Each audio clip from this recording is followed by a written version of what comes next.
Welcome, everyone, and thank you for joining us for our fourth episode of AFA Talks, the official online webinar series of Albanians for America.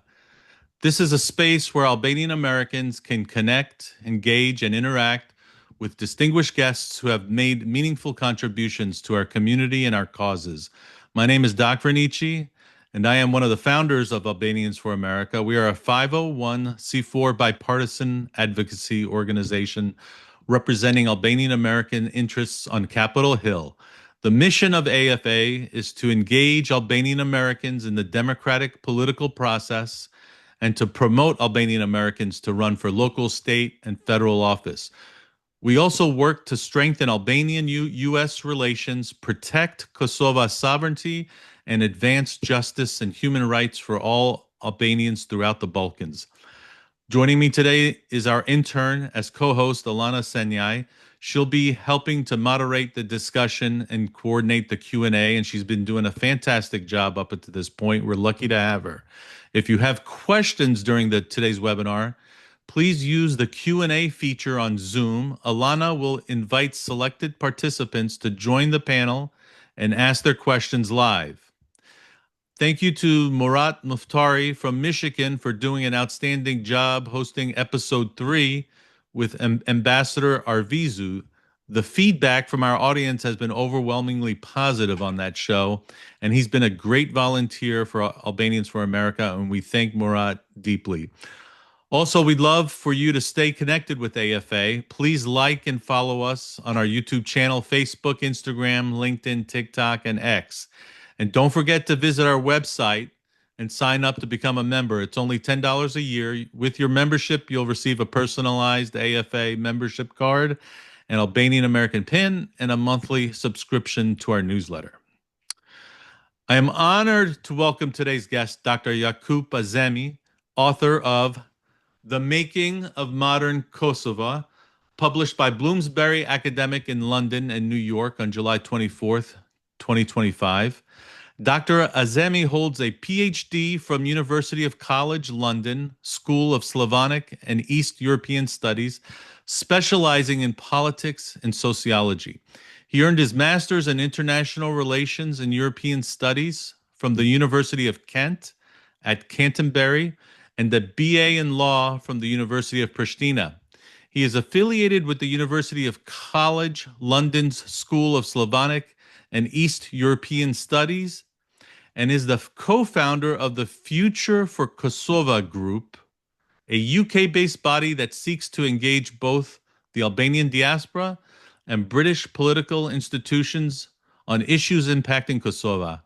Dr. Azemi is also a former editor of Drita, the Anglo-Albanian Association's quarterly journal in English, and over the years, he has been a frequent contributor to Kosovo and Albanian media, both print and television, covering political affairs and developments concerning Albanians across the Balkans. Dr. Azemi, it's a great pleasure to have you with us on AFA Talks, and welcome. Thank you so much, Doc. It's my pleasure to be in your podcast, and how delighted I am to be in the company of the Albanian American community. I've seen your organization. You've got 3 core policies. The one is strengthen the Albanian and American relationship, supporting Kosovo's independence, and protecting Albanian human rights. Extremely important pillars of what Albanians should stand up in this century. And yes, so I'm very delighted to be invited and talk to you and converse with you in the next 1 hour or so. Well, the honor's all ours. You and I had the pleasure of having a couple of discussions before this, getting to know each other a bit, and those conversations took a long phone call because you kept intriguing, my mind about all this facts and understanding of history about Kosovo and the Albanian people. And what I'm going to try to do is limit my questions and try to open it up to the audience and let them have their say as much as possible, because I do feel like today might not be enough and we might have to have you back in the future as well. But for my first question about your book, The Making of Modern Kosovo, it offers a detailed exploration of Kosovo's pre and post war political and social transformation. Can you share what inspired you to write this book and what key messages you hope readers, particularly in the Albanian diaspora, take away from it? I couldn't have imagined a better question, Doc, to start this talk. Thank you so much. The idea of first doing my PhD on Rugova's nonviolent movement and then later form it into a book, sort of conceived in the early 2000s. Following the transformation of Kosovo conflict from non-violent to violent, it was widely perceived that Rugova's 10 years policy failed. It was a revolutionary cultural and political transition in Kosovo's politics, with Rugova entering in politics in the late 1980s. Where I thought we should not allow this discourse that negates such an important political and cultural development in the course of minimum 10 years during Rugova's reign in politics. So late 2008, 9 or so, I started to do my research initially, and later on I started my PhD. So I wanted to give allow me to say, scientific character of Rugova's policy, because I think it's a period when the state of Kosovo started to conceive, and it marks a transformation of doing politics among the Albanians. Throughout the last 2 centuries, Albanians have fought so much. We have lost so many generations, and the best people of Kosovo and Albanian in general have died in fighting. When Serbia abolished the autonomy of Kosovo in late 1980s, then Rugova came with his approach, saying, well, we will not accept your encroachment in Kosovo, but we will fight you peacefully. We will not fall for your provocations. We will fight when we see it fit to fight. So during the course of 10 years, Rugova, along with Albanian communities throughout the Western Europe and United States, we built this kind of network of which we called internationalization of Kosovo issue. And this is where the Albanian-American community comes in. When I started to write my chapter in internationalization of Kosovo issue, which you have read the book, Doc, I contacted Professor Nicholas Pano in the United States. I had the pleasure in meeting him in a conference in Washington, D.C. in November 2006, in which I had presented a paper on constitutionalization of minority rights in Kosovo. I did examine most of international law instruments for minority and human rights. And I concluded that by that time, even before Kosovo declared its independence for the second time, Kosovo had enshrined the most advanced international instruments for protection of human rights. So in that conference, I met Professor Pano and a lot of Albanian community members, which I could feel instantly what was the impact of Albanians in America. And Professor Pano then put me in contact with Dr. Repishti, late Samir Repishti, who helped me enormously and has been an outstanding fighter for Albanians' human rights and for Kosovo specifically. So yeah, I embarked on my PhD, and then by 2022 I finished it, and then later on, as you announced it, I transformed a little bit and published the book. So my central argument in the book is that it is actually Rugova's politics that created the foundations of the Kosovo's cultural and political identity.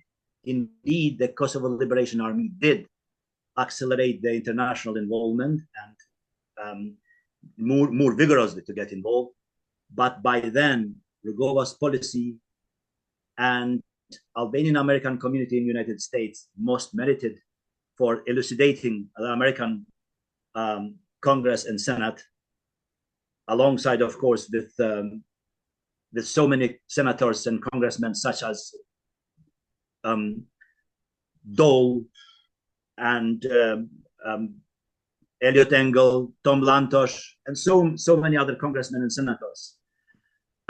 So it is impossible to mention all the names that have contributed for the Albanian cause. But yeah, so this is what transpired coming with the book, and I'm hoping that the students of politics, both in Kosovo and in the region, will help understand the core period of Albanian political history, recent political history, in which the second state, Albanian state, took the shape, and it's a major step towards realization of Albanian national interests in the Balkans. We have still way to go, but this was a prerequisite. It was a necessary step, and it was a very difficult step, but we managed to do it. That part of Albanian mobilization in the 90s is unique in the history of Albanian efforts. And we should emulate that. And I hope we can re-energize our efforts for the next stage of the realization of Albanian interests. That's interesting. You know, your book, it's fascinating because as Albanian American first generation, growing up here in all my life in the United States, you know, when you're born in Kosovo or in Albania, you have a really good, deep understanding of the history, you know, and what, you know, the names are, the historical figures, and what happened before and during the war. But growing up in America, you know, you don't have that same type of in-depth knowledge. And one of the things I enjoyed about your book was, you know, I've always heard a lot of things in the background, like, for example, the parallel government that was created after they Serbia or Yugoslavia at the time removed the I guess it was the Article 47 maybe that you spoke about in the book that gave autonomy to Kosovo, if I'm not mistaken. And so was how involved was Rugova with setting up the parallel government, or was that another group of folks, or was he part of it, or how did that all work out and play out after the removal of all the rights for Albanians in Kosovo? Well, a lot of things happened in 1989.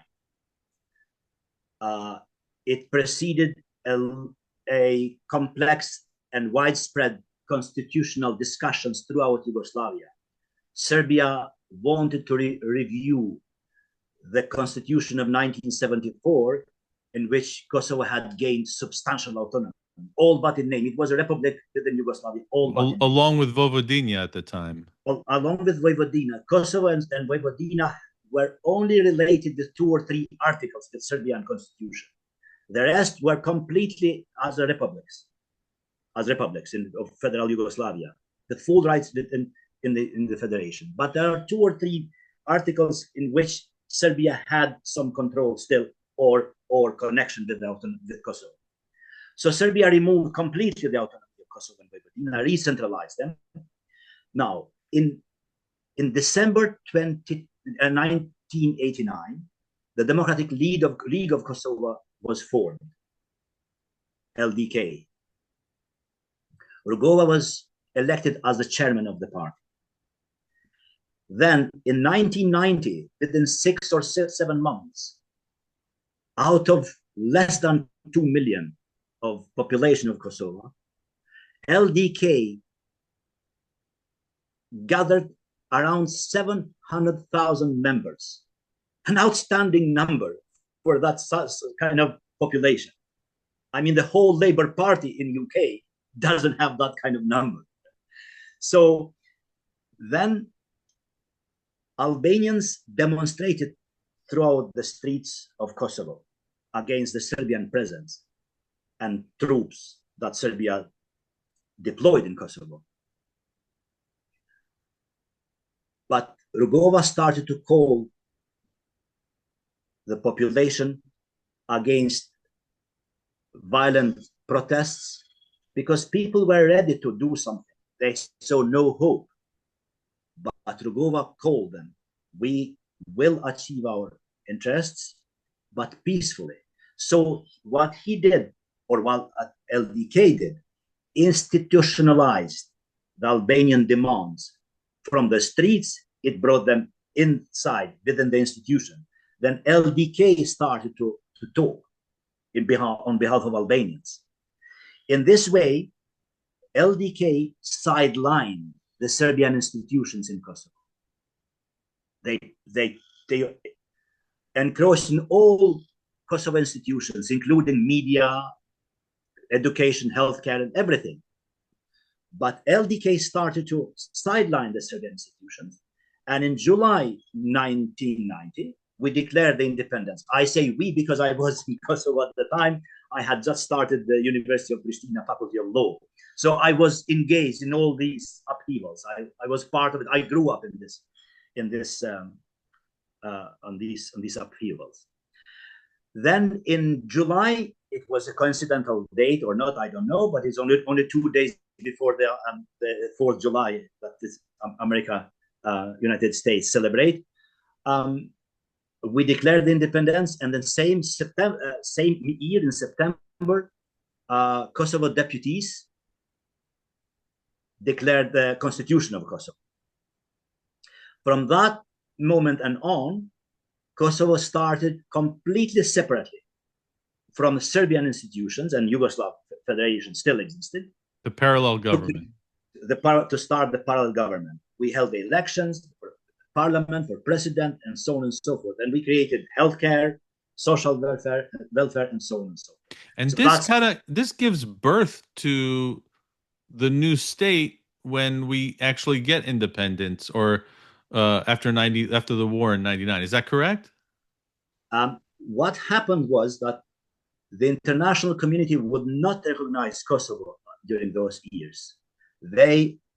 When the first elections in Kosovo for parliament and the president were held in, I think it was 1992, 91, 92, I can't remember now.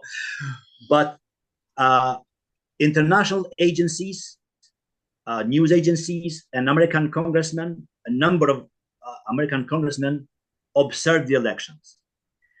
And it was kind of perception among the political activists in Kosovo and population that United States were kind of endorsing the Albanian course for independence. Yet they did not recognize independence. Only Albania recognized the independence of Kosovo at the time. But Rugova started to get welcomed from the international capitals, from the Western capitals. Kosovo started to become involved in discussions about in the conference of International Conference for Yugoslavia that was ongoing for years in Brussels and London and so on and so forth. So by mid-1990s, Rugova was being received by international dignitaries, diplomats, and governments as a representative of Kosovo, as a president of Kosovo, although Kosovo was not recognized. But eventually, Kosovo had to be recognized internationally. And after the Dayton, then the groups, KLA groups, small cells here and there, started to commit those actions against Serbian, mostly against those violent exponents that were torturing Albanians, innocent people everywhere in Kosovo. And then later on, as we all know, the war kind of accelerated. But by the time the war finished, there was no way that Kosovo could have been reintegrated in any shape or form of Yugoslavia. So the question was when, not if, but when Kosovo would be internationally recognized. Rugova kept insisting that the independence of Kosovo should be recognized ASAP. But the international community had to, if they recognized Kosovo, it would have been different ball game. So they had to establish their presence firmly in Kosovo to prevent any future conflict. Therefore, they established UNMIC administration, and then gradually they transferred their ingerencies into Kosovo institutions. And by 2008, Kosovo declared independence again. But by then, as I said, the perception of Albanian community population, most of the population in Kosovo, was not if, but when. So yes, yeah. And so because my point was earlier was that the parallel government you had during the 90s, and then after the war we had our independence. Did they lean or did they had some experience already running a parallel government, and so that just blossomed or grew out of what you had before, the structure of the new state after the war from the parallel governments. Is that correct? This is really a very interesting question, Doc. I remember when the first parliamentary elections were held in Kosovo. I think it was 2001, 2000 or 2001. I remember there was an OSCE, Organization for Security and Cooperation in Europe, present in Kosovo. It was a Dutch representative, Dan Everts. The elections in Kosovo were held so successfully, peacefully and successfully, with high participation. And he kind of attributed the success to the international presence. And I remember vividly Rugova saying, we have held successful elections in the past in Kosovo. And there is a scientific proven by some political scientists that in the societies where the non-violent movements have been present for a period of time, the democratic transformations, elections, and so on are much more successful than in other countries. Mm-hmm. So absolutely, your spot on question is the answer is that it was due to this political culture cultivated in the 10 years during Rugova's parallel state that created that basement, those fundaments on which the democratic culture in Kosovo flourished. Even today, in Kosovo, is the most successful democratic elections are held in Kosovo and out of the whole region. And the transition from one political party or from one government to another has been extremely smoothly, outstandingly. Yeah, and as a kid growing or younger person growing up, you heard the stories about your cousins and your family and your friends back in Kosovo, meeting during the parallel government time, meeting or having schools in people's homes, going to doctors' offices in people's homes, and institution being run out of people's homes, and so you heard these stories growing up, and now you get to read your book and really understand the whole meaning behind it all and what it led to, and then at the end we had this horrific war, and then. But thank goodness we were able to gain our independence. But it's just, putting all these things together as when you're a child growing up here in the United States and then hearing about cousins in classrooms and homes. Just, it's interesting. And then for you to kind of spell it out the way it worked out was very interesting to me. So your book speaks about the importance of the word internationalization of the Kosovo issue during the 1980s and the 1990s, basically to inform the world of the struggle for the freedom of human rights in Kosovo. It feels like we need a new word for today's struggle for Kosovo's continued independence and safety. Perhaps it's a word like enshrinement or recognition of our independence. I don't know. Today's struggle seems to be, how do we keep the independence we have won? Is there one word that comes to your mind that reflects where Kosovo is today and what defines her struggle? I wish I could find a better one, but I'm afraid I have to say re-energization. My feeling is that in the 90s, the diplomatic and information network that Albanians had built through Rugova's parallel state, but also in the United States with the Albanians' self-mobilization and activism led by various Albanian organizations, most notably the Albanian-American Civic League and Albanian National Congress, National Albanian Congress. I can't remember exactly what was the late Samir Pishti's organization when he split from Diogardi. After the war, somehow Albanians' activity deflated somehow. But we were also tired, exhausted, financially, physically, emotionally. Kosovo war took so much energy from us. And admittedly, the political structures in Kosovo, political parties, were not as successful in maintaining those networks and endorsing them to continue their activities. So somehow we have been deflated in the last virtually 6 years. So after the independence, there was the big wave of recognitions.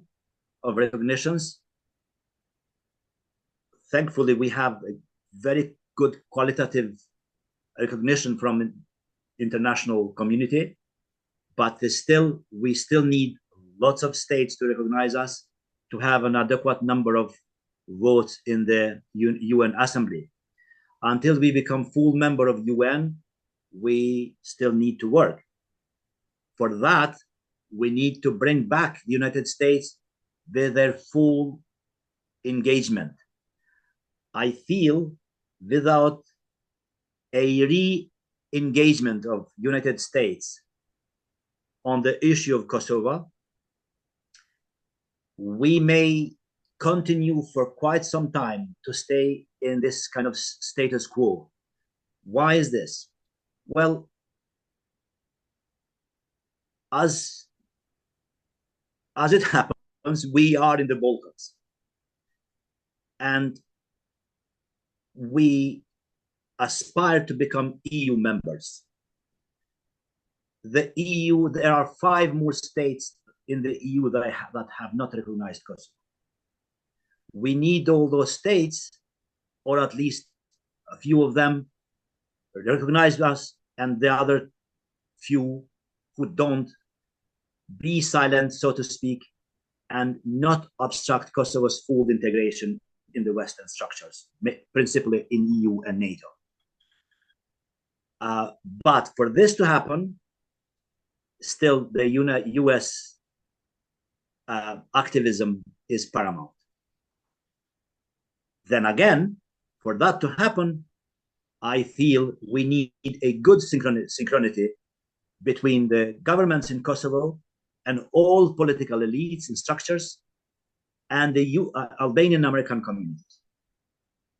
So we need to work together again, and I call this re-energization. I like that. It's a good word. It's a good way to explain it. I want to get into that a little bit more here in a little bit. But first, I want to ask you another question that I've been interested in, and then we could discuss some more about the U.S. engagement in Kosovo and the activities there. But recently, Kosovo, Albania, and Croatia entered a defensive agreement of military cooperation. It was the best news I've heard all year. It's important to remember that Milosevic attacked one country at a time in the 1990s. After Yugoslavia broke up, first he went after Slovenia, then Croatia, after that Bosnia, and then finally in Kosovo. He avoided war with all countries at the same time. This new alliance could have the effect to deter a future attack from Serbia if knowing that they had to deal with several fronts. What are your thoughts on this new military defensive cooperation? I can't agree more with you than what you just said. It was the best news, I would say, perhaps since the independence of Kosovo. Croats are Albanians' natural allies and friends. Not only because historically ethnically we share some history with Dalmatia. And Zagreb has been a good cultural center for many Albanians. And also, principally, we share the same enemy, unfortunately, Serbia. The good news is that Albania has been engaged in this agreement. I got to be careful what I'm going to say, but in a form of humoristic way, when the agreement was announced, I spoke to some friends and I said, "Oh, it looks like the first activity that Albania has been engaged outside of its borders, or against its its wish." So it's a major shift from Albanian politics. Somehow they have been intimidated by Serbia more than Kosovo is, somehow. We are not going to go deeply in all those complex relationship during the communist regime of Enver Hoxha, in which Yugoslavia had huge impact on its politics and developments. But the fact remains that Yugoslavia and then Serbia maintained a major influence in the Albanian politics. So this agreement somehow breaks away from that influence. It's a major shift. And couple of weeks ago, less than a couple of weeks ago, acting Prime Minister Kurti was in London, and I asked the same question. And my question was, are we looking forward to give more substance to this agreement? Prime Minister did not really give me a lot of information about it, but we all wish that we see more substance to this agreement, and hopefully we will see this in the due course. But the mere fact that it has been signed and announced, it's hopeful. It's a sign that Albanians are going in that line, that we should enhance and progress our relationship with Croats. And it is not in both of our interests. I don't see anyone in the region more interested to form an alliance against Albanians than the vice versa, than the opposite, than Albanians and Croats and getting an alliance against Serbia. So, in my view, again, this is a major development, and we all hope that this will progress. Listen, everybody wants peace in the Balkans. We want to get along, and President Osmani says it all the time. She wants to get along with Serbia. We want to trade with Serbia. We want to be friends with Serbia. But there's nothing that's going to help that path more or better than to have a strong defense against Deterrent. any kind of, Absolutely. and deterrent against any kind of possible future attack. Now, if this Croatian, Albanian, Kosovo defensive agreement, grows over the years and becomes stronger, I think it'll only bring stability, and it'll bring economic prosperity to the region, including to Serbia.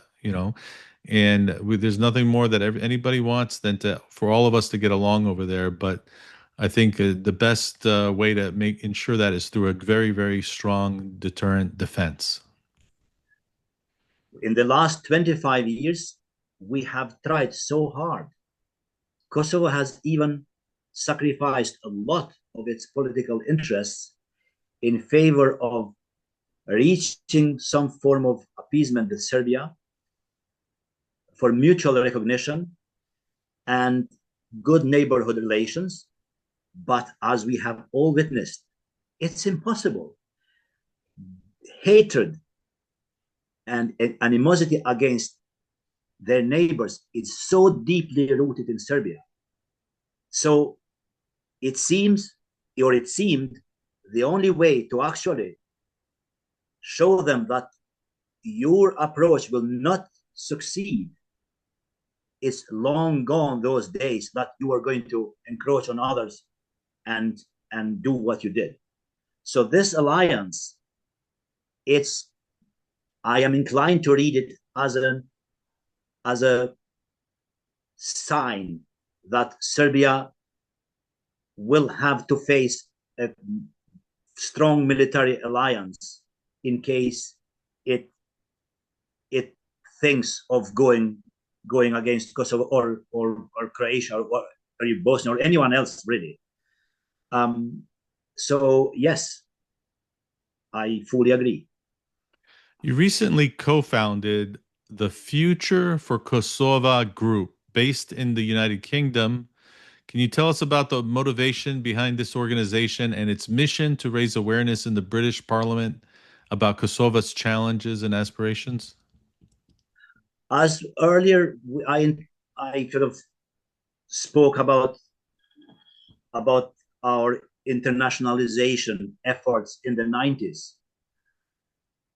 And precisely as you are trying to do with your own organization, we thought, and in line with what Serbia has been doing in the last few years, most notably with its action in the north in 2023, September 2023, and a series of other actions, provocations in the north, we thought, along with few other colleagues and experts, we founded this organization, modest in number organization.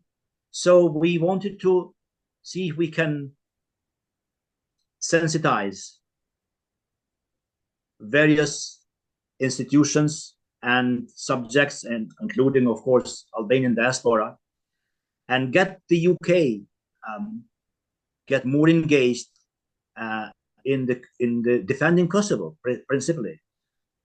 We want to see a more international awareness in the region, and we want to elucidate the interlocutors in international factors that the way how the EU and to some extent US administration in various times, the various people have been trying to appease Serbia has been having counter effects. And we want to contribute in a better understanding that a more robust approach vis-a-vis Serbia is more productive, and that the UK, principally because we live here, it's a significant factor, given that it has close ties with the United States and it has been an outstanding contributor in Kosovo. So that's the idea behind our initiative. We have since held few meetings, and more recently we have launched a petition with a number of outline points, which really gives significance of our activity, and it just shows how important it is that we do something. We also want to raise the awareness of Albanian community, because as I said earlier, we have left those networking activities, and we want to re-energize, like you're doing. How big is your community in England? You got a lot of Albanians over there.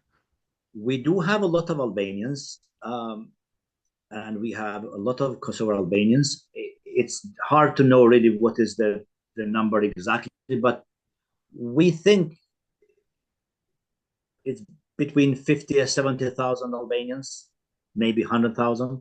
In the whole country? In the whole country. So you guys have Flag Day parties and community centers and all that going on over there too? We are trying to reach out to as many as we can. The Future for Kosovo group seems to share many of the goals with Albanians for America, our organization, particularly mobilizing diaspora engagement and building institutional relationships in Western democracies. How do you see Albanian diaspora organizations across different countries, the US, UK, and Europe, working together more effectively to amplify Kosovo's voice on the global stage? That's really a good question. We are trying to learn as we go on the ways and modalities as how we can do this. When Rugova's movement,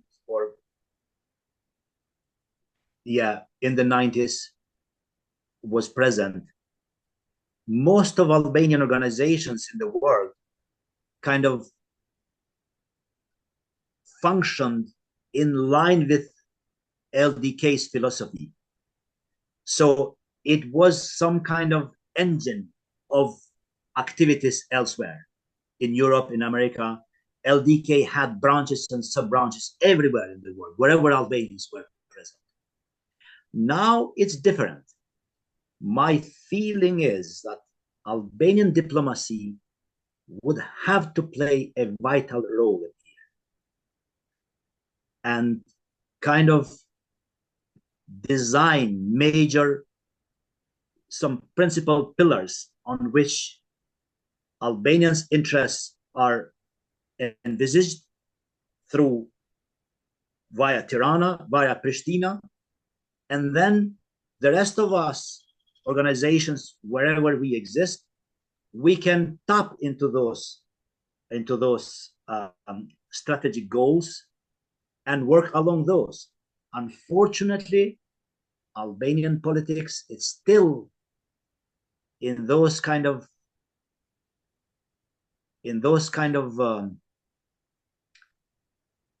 is growing.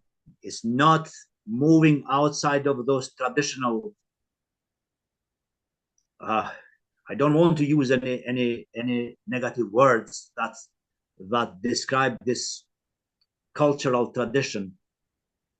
We don't have that much institutional and political culture and tradition. Albania should have, but as we know, political animosities in Albania have been such that political intolerance in Albania is still so bad. It's we should really somehow, Albanian diaspora and Albanian politics, when I say Albanian politics, I mean both Tirana and Pristina, we should be mutually constitutive, so to speak. We want to contribute on their development, and so then they can have that engine role. I don't know if my ideas are clear and functional at all, but that's how I see that we can do a better job and more effective. Let me check in with Alana and see how we're doing with audience questions, if there's any right now, or if I have a few more questions, I can definitely ask if I need to. Alana, how's that looking right now? So we currently have two questions from Oltion Kadiu. Yeah, so his first question was asking, did LDK and Rugova have any influence on the founding of UÇK, the Kosovo Liberation Army, on their early days? And what was the position that Rugova held on the early days after the war? Great question.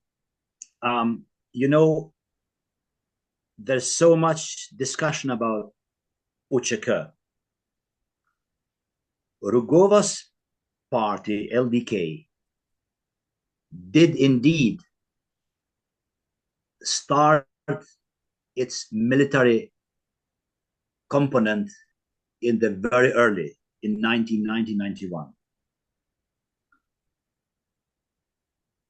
Political exponents of Rugova's party, the main leaders in the LDK, Rugova's close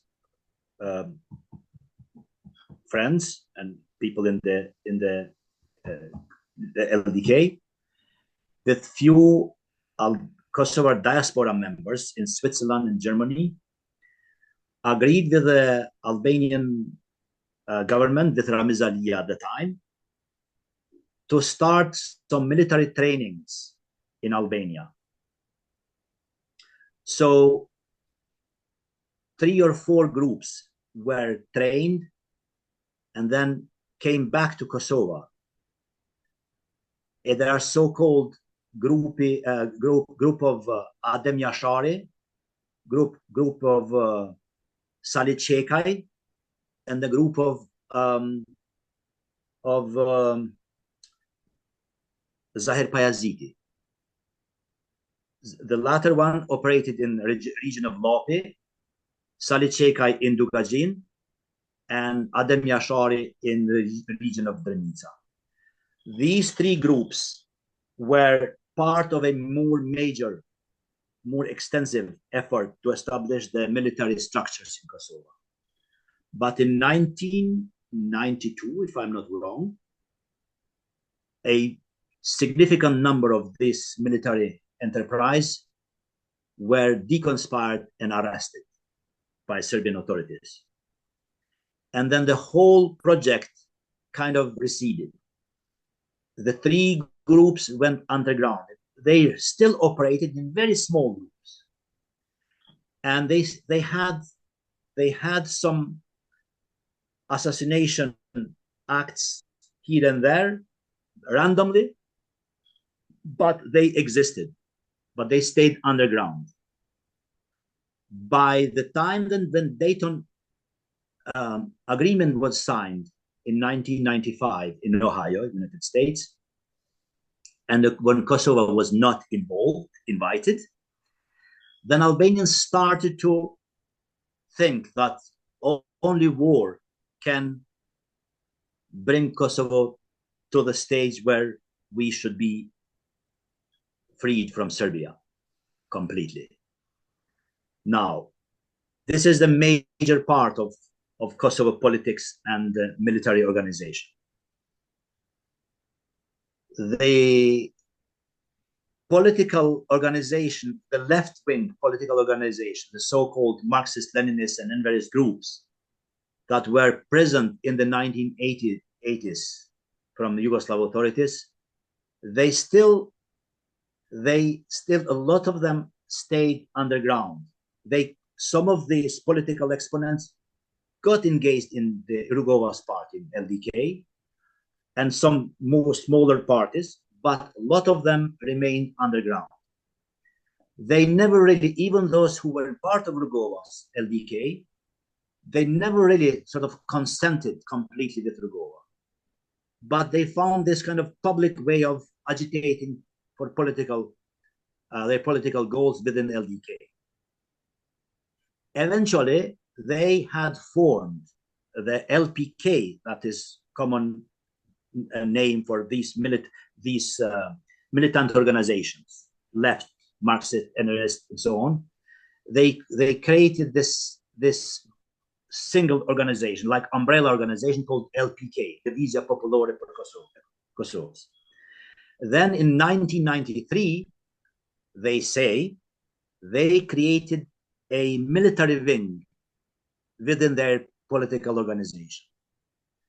By mid-1950s, 1996, 97, they sent their exponents to cooperate with the existing groups of Adem Yashari, Salih Chekai, and Zahir Payazidi.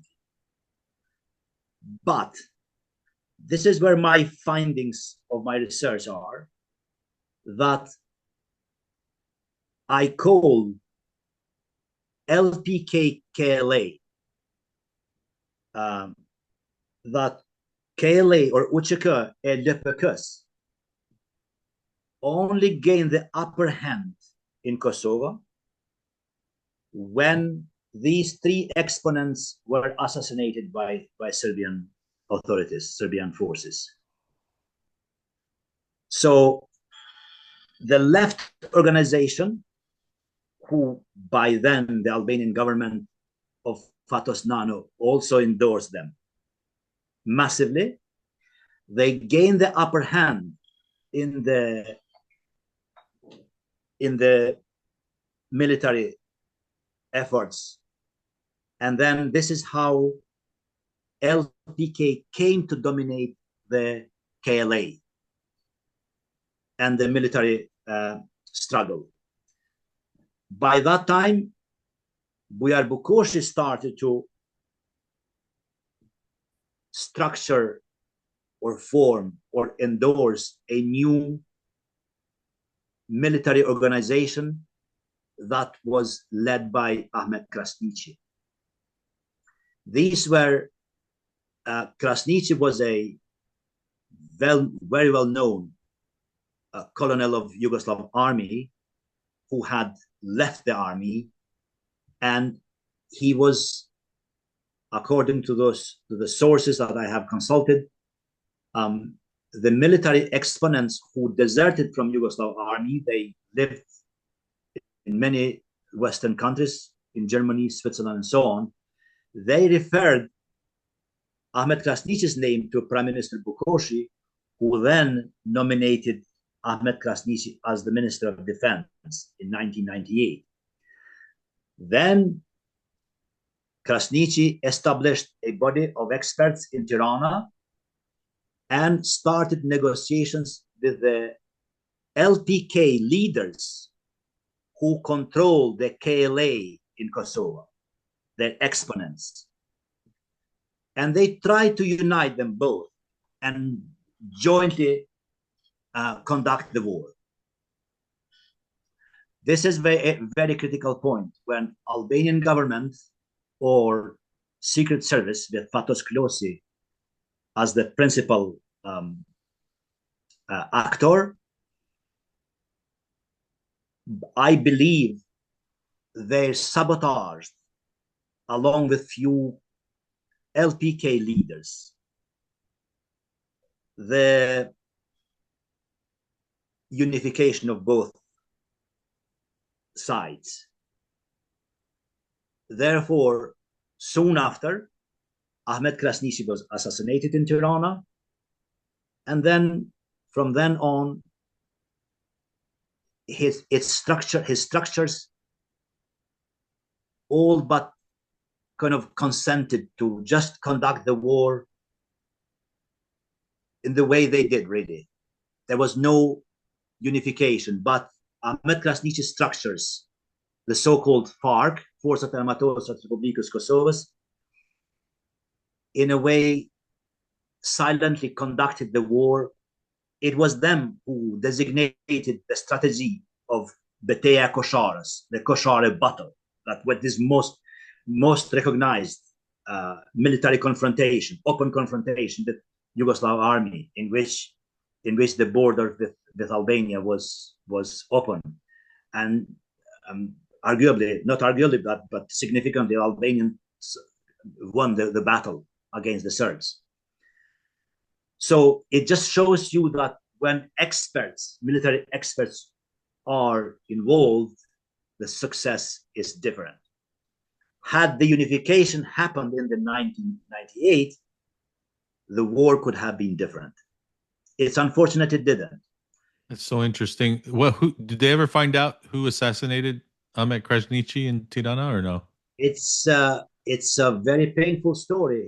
Ahmet Krasniqi's story is very painful and shameful because it has never been investigated properly. It has been opened and closed within a month. He was an outstanding military expert. Even the Albanian military officers themselves have acknowledged Krasniqi's expertise, and he came from a famous family that fought against the Serbs and Yugoslavs during the Second World War. And it's pity, really. He was so active in promoting this unification, and in many respects, I found him quite similar to Rugova. In fact, he was very peaceful, very stubborn in his objectives to create an army, a professional army. He wanted to send immediately. In fact, they did send about 1,000 of former Yugoslav military experts to train in Croatia and Bosnia, and then bring them back. Each of them would lead 1,000 soldiers. So within a short time, the military structures of Kosovo would have had thousands, led by 1,000 military officers. It's very tragic. It's very tragic. He died in Albania. You know, he was killed in Albania. Alana, do you have another question? Yes, also John was also asked, so there are very few publications like yours, Dr. Jakupi, and do you think that more studies and publications are a must in Europe? And is the government of Kosovo motivating these studies and publications? I'm sorry, I'm not sure I understood clearly the question. Can you repeat it again, please? Yes. Can you hear me? Mm-hmm. Okay. So Ortion said that there are very few publications like yours. And do you think that more studies and publications need to be released in Europe? And is the government of Kosovo motivating such studies and publications? That's a really good question. Thank you for this question. No, the government of Kosovo does not. And this is, again, one of those cultural deficiencies we have. Somehow, I wrote an article some years ago, about 10 years ago. I called it negative competition, concorrenza negativa in Kosovo. I devoted it specifically in Kosovo. It's an antipode of positive competition. Somehow, we remain in those traditional levels of not cooperating successfully with each other and not endorsing more actively people who are willing to do something. Somehow we continue to perceive them as endangering our interests or goals, or somehow I don't know what, but we are lacking this. We need to make this jump, this cultural turn, that we need to perceive each other as brothers and sisters and friends who can supplement each other, who can complement each other, not that hindering each other. So we need to jump this. We need to make this turn. Now, not many studies have been made, and my approach about KLA actually is in stark contrast with a lot of scientists who have written about KLA. They, as I said, they completely negate Rugova's and LDK's role in forming the the core institutions, including the military. They attribute this completely to LPK, Levizia Popolare Kosovos. But that's really not true. Indeed, they took so to speak, the flag of KLA, but the KLA, I have interviewed, what's the name? Remy Mustafa,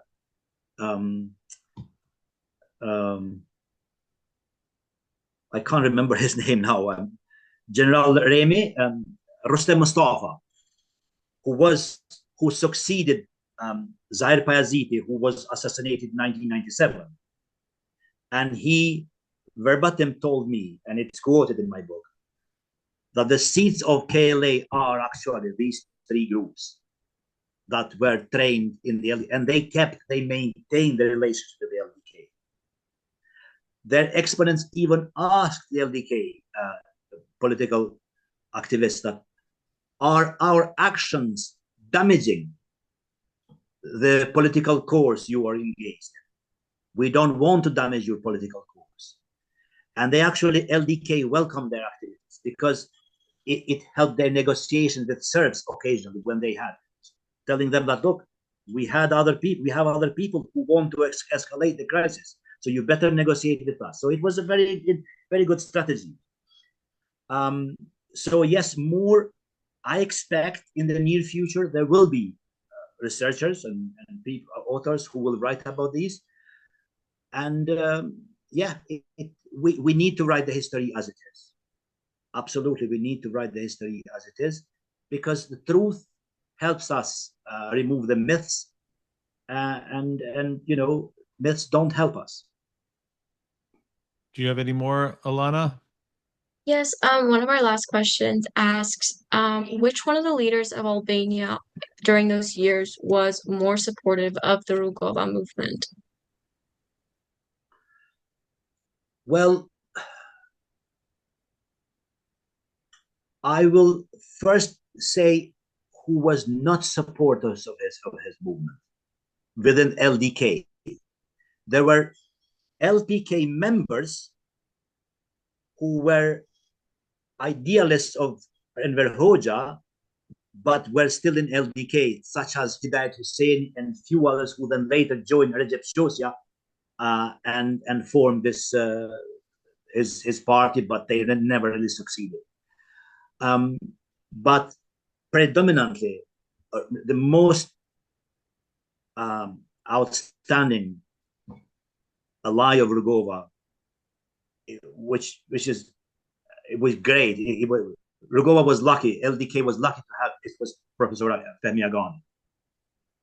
He was such an intellectual and skillful negotiator, and he discussed with all groups. He was very close to. He was very open and successfully managed to negotiate with KLA, with LPK, with other entities. So he operated really as the most successful interlocutor between Rugova and other groups. And when Rugova went abroad, he chaired the media and conferences and meetings with diplomats, foreign diplomats, and so on. So Professor Agani is many actually call the engine of LDK. So yeah, undoubtedly Professor Agani. But I need to mention that there were 2 or 3 others as well who were probably the most reliable people of Rugova, and both were assassinated. Coincidentally, they happened to be from Poduje, from Lapi. Jamal Mustafa and Enver Maloku.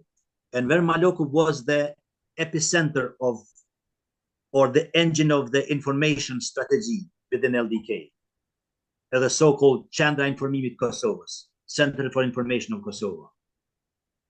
And he was assassinated as well. It's interesting. We had Foreign Minister Grovala here last week in Texas, and we had a nice discussion with her about what the effects of lobbying in the United States does and how it works, and one of our members here, Gino Malici, he keeps bringing up consistently about the importance of economic lobbying with companies as well to try to strengthen, Kosovo, and to try to um, bring more business into Kosovo, and how that's even more of a stabilizing force almost, as is, politicians in Washington, D.C., and the combination of both. And then, I found it to be an interesting conversation, but, I mentioned to her and to the group when we were meeting that right now, on a positive note,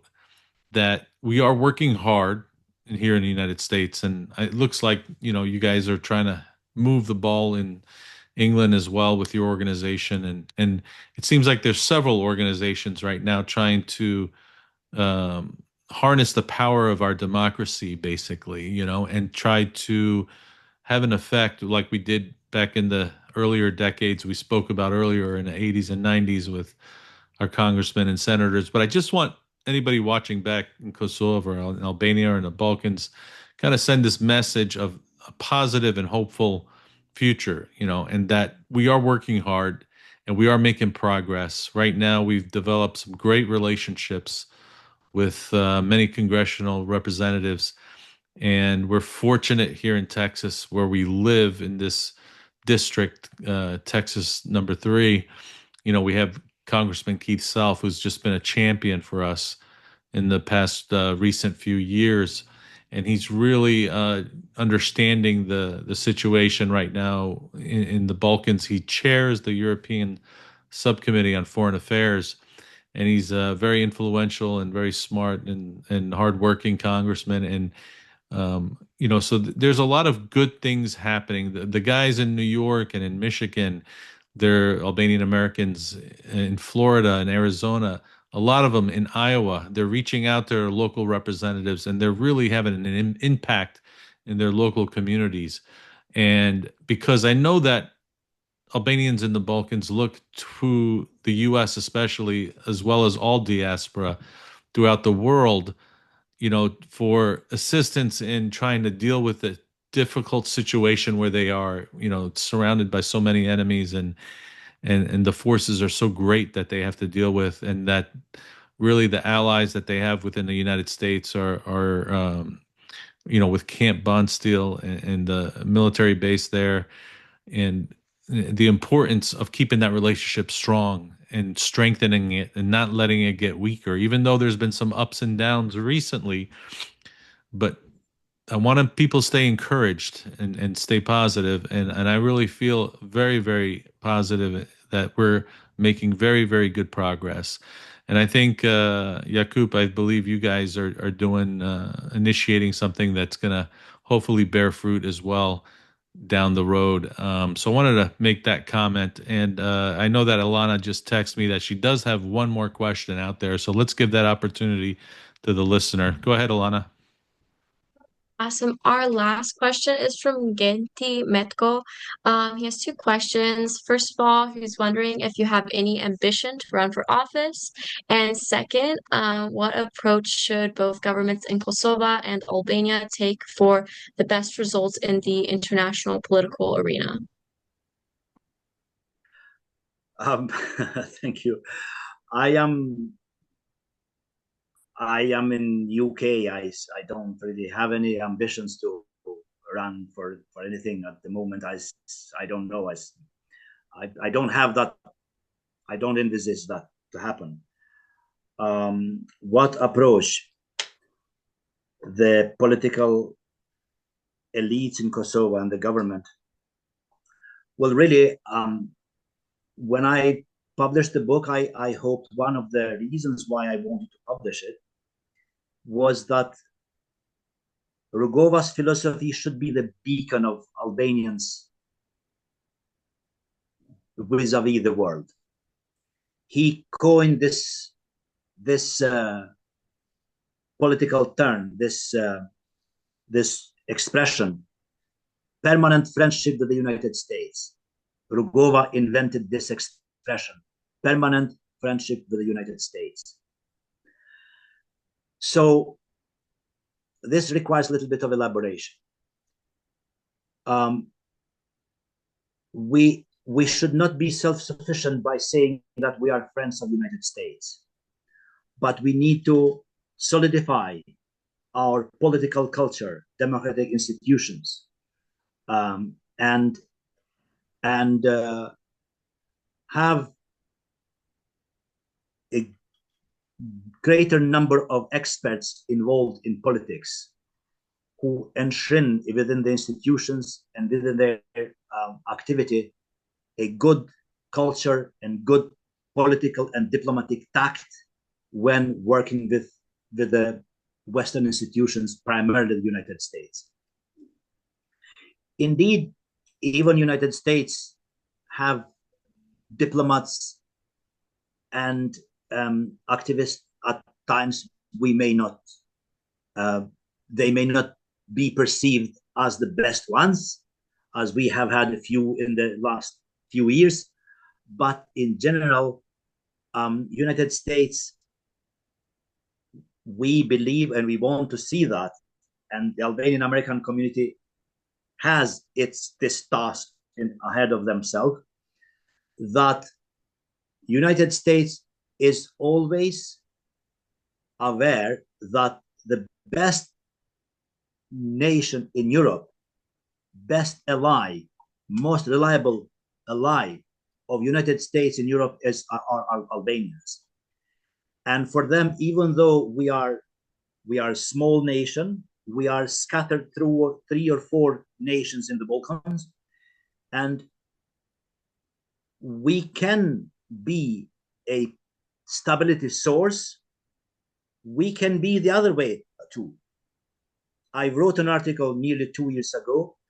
The title is, whoever is interested, you might find it, but it's in Albanian. The notion of power in politics and Albanians in the Balkans. So I wanted to tell the readers that Albanians can functionalize power in so many different levels, and we can become a stability source or instability source, like Serbia has done it, but we do not want that. And it's precisely this culture that Albanians have been behaving peacefully in the region should be reinforced and advocated to the American political establishments, bipartisan, that they will look at the region and Albanians as a safe source of their investment and anchoring be those military or political interest in the region. And we both could benefit from each other.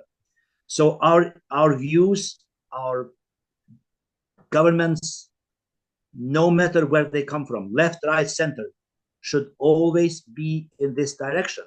United States are our allies, and we should work tirelessly to maintain that connection, that we are and remain permanent friends of United States. And I believe we are in safe sort of path, but more work needs to be done. Unfortunately, we live in this world of insecurity. International politics is led by this perception that we live in with the scarcity of resources in the world, and the fear creeps in any moment of life, like we have been witnessing. In 2008, the great economic crisis, we saw that ever since, the populism, nationalism has been reviving. And when those kind of political activities emerge, people act out of fear. And when this happens, wars happen as well. So we need to be aware. We Albanians have to remain alert, and not be depoliticized. We should be politicized. More youngsters should be educated, sent abroad, United States, Britain, elsewhere in Europe, and ingrained in the political activities and institutions. Sometimes, unfortunately, the political elites in Kosovo, in the government, they are clever. They say, we need you. But when they go there, they don't really give them the space. And that has to change as well. So I hope I answered the question as good as I could.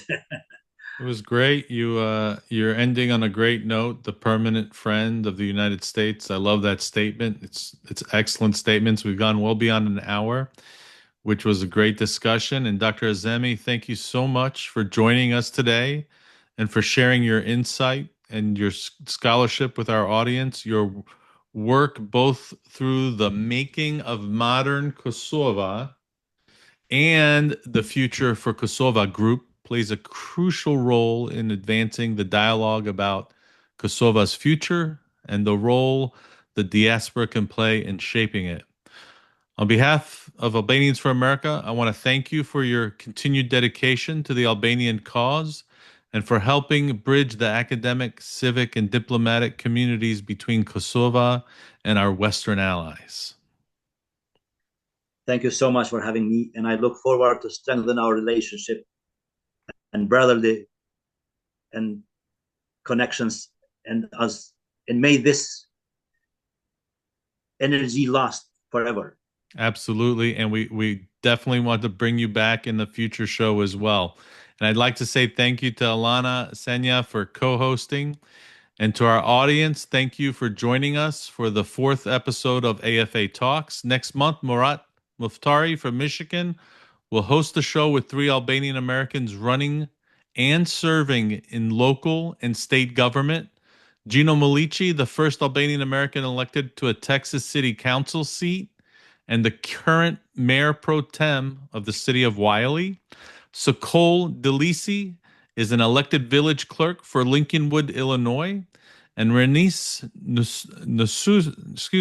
Nusai is running for Michigan State Senator. Please stay tuned for our next episode and continue supporting our mission to empower Albanian Americans and strengthen the U.S. Albania-Kosovo alliance. You can reach us at our email info@albaniansforamerica.org with questions, guest suggestions, or feedback. Until next time, thank you for joining us, and Miru Pashim.